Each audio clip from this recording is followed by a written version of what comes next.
nantinya kemudian dimurnikan itu tidak mencukupi dengan menggunakan produksi yang ada. Kemudian rekan saya juga sudah menyampaikan bahwa terkait dengan tadi ada dari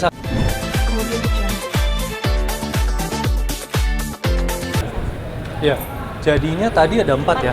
Ya, ada 4 saksi karena satu saksi mungkin akan dihadirkan lagi di hari Kamis karena yang bersangkutan memang lagi tidak berada di Jakarta saat ini.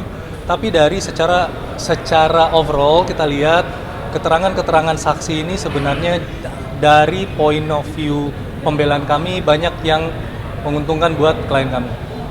Yang pertama bahwa seolah-olah dari PT RBT itu ingin mengambil keuntungan yang lebih, terutama yang menambah peleburan dan pemurnian. Ternyata setelah disajikan di persidangan, memang sejak awal pemurnian itu sudah dikerjasamakan. Karena memang secara kapasitas produksinya ada permasalahan dan tidak semuanya beroperasi. Jadi untuk menampung biji timah dan kemudian melebur logam rutin yang nantinya kemudian dimurnikan itu tidak mencukupi dengan menggunakan produksi yang ada. Kemudian rekan saya juga sudah menyampaikan bahwa terkait dengan tadi ada dari saksi menyampaikan bahwa kapasitas produksinya PT Timah mencukupi kok untuk melakukan produksi peleburan logam timah. Ya.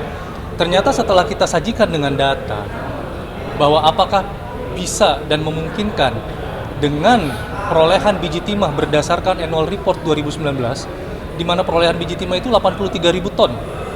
Kira-kira memungkinkan nggak untuk kemudian smelternya PT Timah yang kapasitas produksinya hanya 42.000 ton itu mencukupi?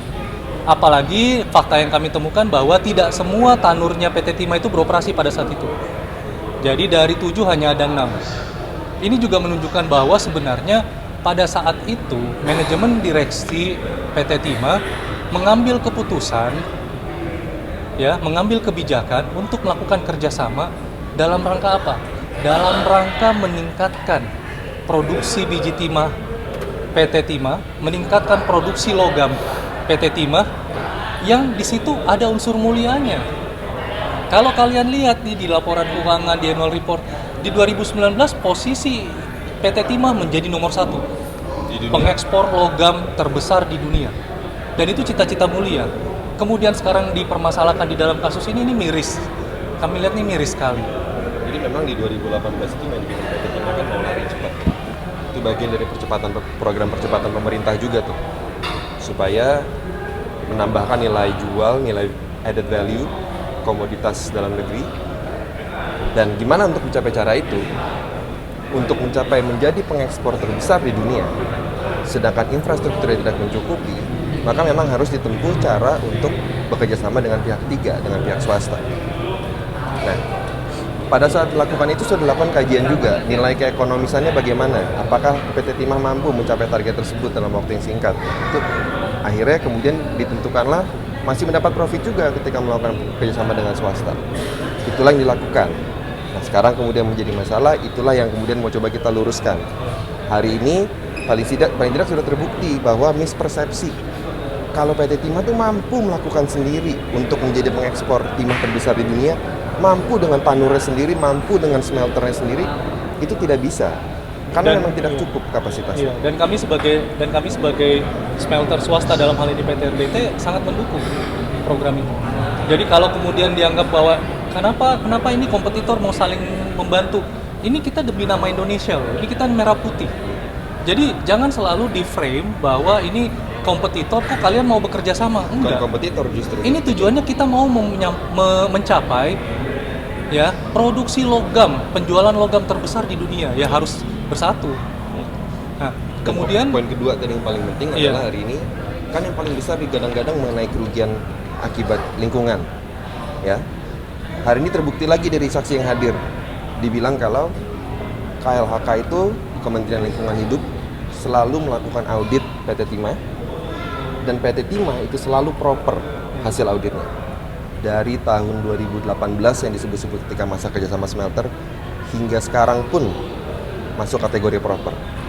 Jadi tanda tanya juga, gimana bisa dianggap merugikan ke lingkungan hidup, tapi sedangkan di audit aja hasilnya selalu proper. Itu jadi kita itu mesti diluruskan juga nih mispersepsi. Iya. Tadi juga sempat ditampilkan, mungkin rekan-rekan media juga sudah lihat. Tadi kita menampilkan salah satu berita. Sebenarnya 2015 Presiden Jokowi sudah menghimbau kepada masyarakat dan PT Timah untuk kemudian melegalkan penambang inkonvensional. Bahkan Presiden sendiri tidak pernah menyebut bahwa penambang masyarakat ini adalah penambang ilegal. Enggak. Kalau di berita itu penambang masyarakat ini adalah penambang inkonvensional, bukan penambang ilegal. Dan terbukti juga tadi berdasarkan penjelasan salah satu mitra penambangan, dia sendiri memiliki tanah.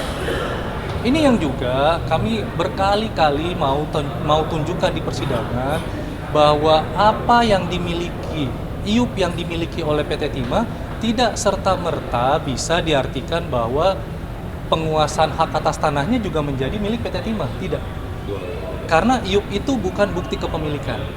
Makanya tadi saudara dari saksi, salah satu saksi yang punya CV menyampaikan bahwa kalau seandainya ada yang melakukan kegiatan penambangan di tanah dia, walaupun itu sudah dapat SPK dari PT Timah, apakah dia berhak untuk mengusir? Dia bilang dia berhak untuk mengusir.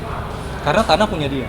Jadi ini juga yang bagian yang harus kita luruskan, persepsi ini harus kita luruskan, bahwa jangan disamakan antara IUP, izin usaha penambangan, dengan bukti kepemilikan lahan. Jangan disamakan IUP dengan bahasa bahwa dengan adanya IUP kita sudah memiliki semua biji timah itu. Belum tentu. Karena ada aturan yang membatasi, ada pembatasan-pembatasan seperti itu. Ya. Tadi juga kelihatan Bang Arfi full senyum ya setelah sidang, itu tanda seperti diringankan oleh saksi-saksi yang ada. Ramah aja. Tapi yang pasti gini, yang pasti adalah dari klien kami, seperti yang sebelumnya saya juga sampaikan ya, klien kami ini sangat serius menghadapi persidangan ini. Jadi poin-poin yang dia rasa sudah cukup disampaikan dalam persidangan itu saya rasa wajar jika semua orang tersenyum. Tapi masalah kemudian nanti putusannya seperti apa itu balik lagi ke keyakinan hakim. Yang penting bahwa hari ini kita sudah berusaha maksimal untuk meluruskan persepsi-persepsi terkait dengan penambangan timah yang ada di Indonesia. Ya. Mas Rizky nanti siapnya mungkin tanah medis itu tapi tetap rapi di setiap tampilan persidangan yang dilaksanakan. Masa harus berantakan sih? Kita menghormati persidangan. Iya. Harus Itu ada nanti kalau dia berantakan majelis hakim merasa itu nanti konten. Namun tetap klinis ya. Waduh, kalau itu saya nggak mau bahas ya. Jadi yang kita bahas adalah bagaimana menyajikan bukti-bukti dan materi-materi pembuktian di persidangan. Oke? Tapi sejauh ini Bang Arfi sudah sempat ditemui oleh keluarga belum sih Mas? Ya balik lagi, secara normatif itu adalah hak dari dari keluarga untuk melakukan kunjungan, menjenguk. Namun memang ada batasan-batasan harinya, ya, dan itu silakan dikembalikan ke keluarga. Yang pasti kalau ada kunjungan, balik lagi ya, itu secara normatif diperbolehkan untuk dijenguk atau dikunjungi. Tapi kalau istri tidak menangani Bang Arfi itu ada alasan apa? Wah, kalau itu saya tidak tahu. Ya, thank you. Thank you.